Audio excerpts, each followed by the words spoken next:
Okay, so now we're going to move on to part 2, and first of all we're going to talk about perception and memory, because it's not as straightforward as you might think. And again, I apologise if you can hear that chainsaw going in the background. I will do my best to speak over the top of it. All right, so what is human perception? Well, it's what you see, you sense, and you experience. And it does require interpretation. We don't just blindly see stuff. We have to interpret what we see. And you will perceive it differently to other people. What might not affect you might affect someone else, and vice versa. It may not always be accurate or complete. The input of stimuli is affected by individual differences. So are you short-sighted, long-sighted? Are you colourblind? If you're colourblind, you're going to see the colour of things totally differently to someone else. Your interpretation can be affected by past experiences, and that's usually non-conscious. So you won't consciously think, oh yes, this has happened to me before and I remember what I was thinking about. Think about a woman who has been raped. She might be standing at a bus stop and a man comes up to her and asks a question. Her perception and reaction are going to be different to someone who has not had that happen to them. So it can be affected by past experiences, but we might not even realise that when we have a reaction to something that happens. So it's the influence of the motivational and emotional state. Dependent upon 3 stages. So acquisition, the encoding of the stimuli into long-term memory. And this is, things can go wrong here, where it's put into long-term memory. Retention, the storage of information, can go wrong here too. Retrieval, bringing that information back out. So a childhood memory will have been acquired and retained, and you'll be able to retrieve it when you need to. So from witnesses, we are needing to ensure that they can retrieve the information. The sensory memory is super short and can last only a second and then is gone. So we need to pay attention to things before they go into working or short-term memory. This is still only short, and the memory will only last for about 30 seconds. So try doing this by remembering a phone number. I recently had to get a new Visa card because mine got compromised and used and had to be cancelled. So now I'm trying to remember a new card number because I remember them and do it all automatically. It takes a while to get that into your memory and remember it. So you have to repeat it over and over to remember it. And if someone interrupts you, it's going to be gone. So you need to encode it from here to your long-term memory. Once there, it is there. Although sometimes it can be hard to bring it back. Memories can change based on understanding of what happened and new experiences. But we can't remember everything, so we might fill in the gaps.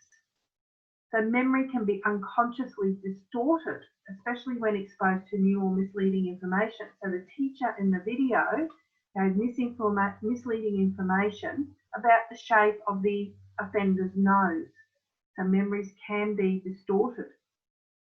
There are other factors that can affect accuracy. The time delay until giving statements, so the length of time between the incident and telling the story. And that's why quite often police want to get someone in there quite quickly to get them to tell their story while it's still fresh in their mind, before it may not go to their long-term memory and they may forget. The quality of the lighting. Did the incident happen somewhere at night time where there wasn't really good lighting? Was the witness's view obstructed? Was there a light pole in the way or something like that that meant that they didn't get a clear view of everything that happened? And how far away from the actual crime was the witness? Were they really close, or were they further away? So, suggestibility and the misinformation effect. And this is where it is becoming very easy to see that memory is vulnerable to suggestion. The misinformation effect, such as the odd shape of the offender's nose, can alter someone's memory of an event. And some of the factors that can affect it are age and individual factors, so it might not work as well as we get older. And young children are particularly susceptible to misinformation, and they can be unable to decipher really the difference between fictional and real experiences. As they start to get a bit older, if they're challenged, they will usually recant their fictional experiences, but younger ones will take it on board as something that happened and you can't change their mind. The immediacy of their memory and the perceived reliability of the source of information. It can depend on the person who gives you the information. And the process of questioning can be a source of misleading information also. So how the police deal with the witness can also be misleading. Okay, back to Elizabeth Loftus again. The way we ask questions about an event can affect the answers. So the group 1 were asked, how fast were the cars going when they hit each other? And group 2 were asked, how fast were the cars going when they smashed into each other? And they also used other words such as bumped, collided, contacted.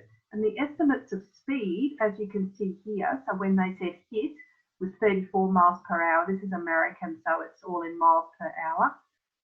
And 41 miles per hour when it was smashed. So the way you ask the question can affect the answer that you get. 1 week later, they were asked, did they see broken glass? And those who had like smashed instead of hit, higher percentage said yes, they saw broken glass.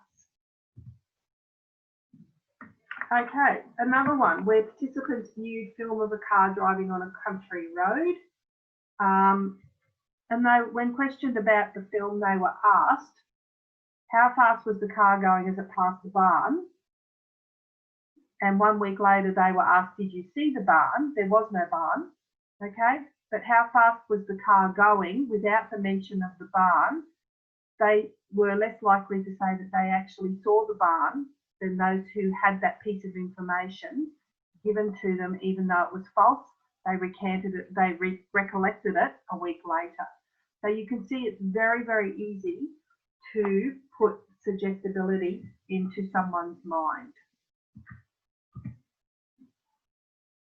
Okay, that was a really, really short part because normally at this part in the lecture, we actually do a little bit of a lineup test of you.